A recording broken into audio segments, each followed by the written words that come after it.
ሉሊትን እንግዲህ ጣቶቿን ቆራርጦ ለቆሎ መልቀሚያ እንኳን አላስተረፈላትም። የያፌት ቅጥረኛ ማለት ነው አቶ ታሪኩ እጇን ቆራርጦ አምጥቶ በር ላይ ጥሏት ሄደ። ሉሊትም እንግዲህ እጄ ያሞኛል እያለች እንደዛውም እያስመሰለች አሁንም ደግሞ ተንኮሏ አለቀቃትም። እዛም ገተኝታ ግን አፏ አያርፍም ማለት ነው። ግን ደግሞ የሚያሳዝነው ነገር አቶ ያፌት ታሰረ ብለው ደስታቸውን ሳይጨርሱ ከእስር ቤት መውጣቱ በጣም ያስጠላል በእውነት። ለምን ማለት ለምን ታሰረ ለምን ወጣ ቶሎ ብሎ መውጣት የለበትም ነበረ። ግን አላውቅም እንግዲህ ያንን የውሻ ልጅ አምጣና ተገቢውን ቅጣት ማግኘት አለበት ብሎ ለዛ ለሱ ቡችላ ተናግሮ ነበረ። የሱ ቡችላም ደግሞ ሄዶ እንግዲህ ሊያንቀው ሲል እሱን በካራቴ ብሎ እዛው የተኛበት ደበደበው ማለት ነው ቢኒያም። ከዛ አንዱ ከኋላ መጥቶ ያ ከኋላ የደበደበው ግን የመታው እንትና ነው አቤላ መሰለኝ፣ አቤል ይመስለኛል ግን አላውቅም። ራሱ ያፌት ይሁን ብቻ አንድ አይኑ ነው እንጂ የሚታየው ጃኬት አድርጓል፣ ኮፍያ ያለው ጃኬት ማለት ነው። እና ቢኒ ከሞተ በጣም ያስጠላል። ቢኒ መሞት የለበትም የእውነት። ወይኔ እንዴት እንዳሳዘነኝ ማለት ነው ምስኪን ቢኒ ከሞተ በጣም ነው የሚያስጠላው። ምክንያቱም ድራማው የሚደምቀው በእነሱ ስለሆነ ቢኒ መሞት አልነበረበትም። እንግዲህ አላውቅም ምን እንደሚፈጠር ግን አሳዝኖኛል። ቢኒያም ደስ ብሏቸው ያፌት መታሰሩን ለገኒና ለዳጊ ነግሮ ገነት በእልልታ አድርጋው ቤቷን እንግዲህ እንደ ልቤ ልጄን አገኛታለሁ ካሁን በኋላ ምንም የሚይዘኝ ነገር የለም ብላ ደስታዋን ሳትጨርስ እንግዲህ የባሏን ወንድም ገደለው ማለት ነው የተረገበ ሰውዬ። አላውቅም ሞቶ ይሁን ግን ሞቶን ይመስለኛል። ተሸክሞት ሲሄዱ ራሱ እኔ እንጃ። ጺም እንግዲህ ድርቅ ብላ አትናገር አትጋገር እዛው ጋር ፍርጥ ብላ ቀረች። ሁላቸውም ተደናገጡ።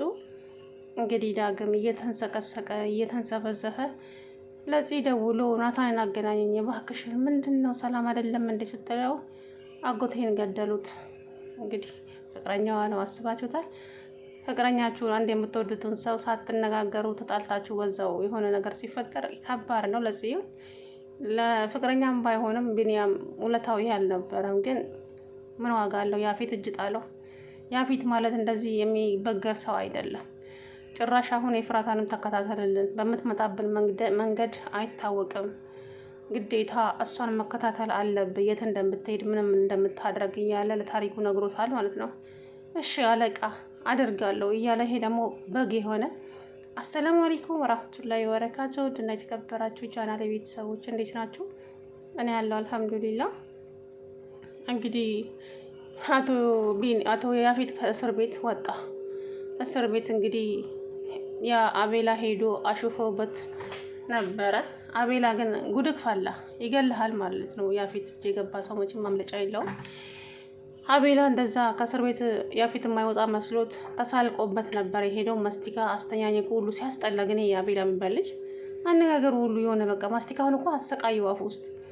እንግዲህ እዛ እስር ቤት እሰራልሃለሁ አንተ የውሻ ልጅ እያለው ነበረ ያፌት ማለት ነው። እንግዲህ እመጣለሁ ከሰዓት ጠብቀኝ ቤት። እንዴ ሰው ልጠይቅ ነው እንደ የመጣ ነው? ሻይ ልጠጣ ነው የመጣው እስር ቤት ሲለው፣ አይ እሱን ተውና በኋላ ቤት እንገናኝ የማወራክ ነገር አለ አለውና ሄደ። ያ ታሪኩ ደግሞ መጥቶ እንግዲህ ሉሊትን እንዴት እንዳደረጋት አሰቃይቶ ጠፍሯን አንድ ባንድ እየነቀለ ነው ያስጮኻትና አፏን አሽጎ እንግዲህ ሉሊትን በር ላይ አምጥቶ ጣላት። ከዛም ናታንና ቤዛ ጽዮን ተሸክመዋት አስገቧት ማለት ነው። እንደዛም ሆና አፏ አያርፍ። ጽዮን ምግብ ሰርታላት ስታመጣ ምግቡን ካልቀመሽ አልበላም፣ መድኃኒት ጨመረሽበት ካመጣሽ ሳለቻት። ግን እቺ ተንኮለኛዋ አሁንም ጨው ነው መሰለኛ ያበዛችበት ምግቡ ላይ።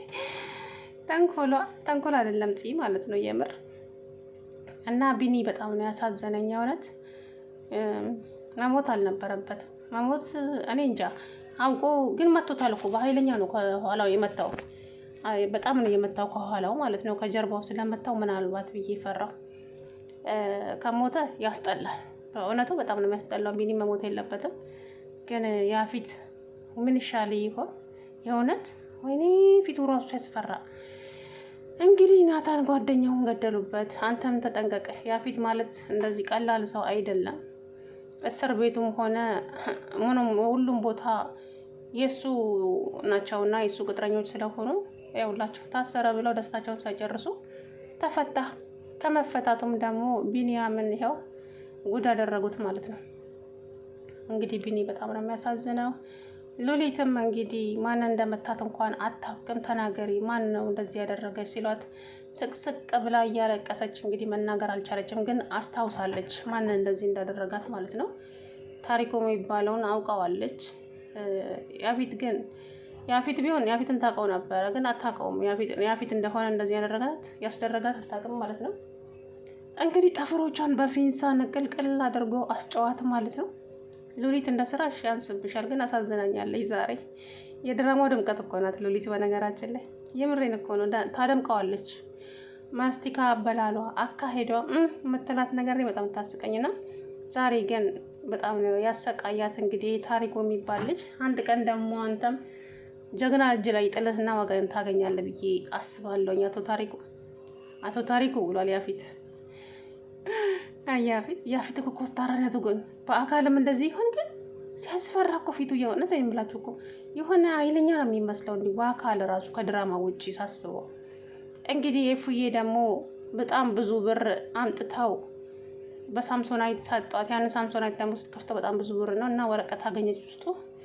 ተጠቀሚበት ላንቺ ነው ብለው ማንነቱን ሳያሳውቆ ገንዘቡን ያመጣውም ሰው ሳይናገር ዝም ብሎ ወጣ ማለት ነው ሰጥቷት።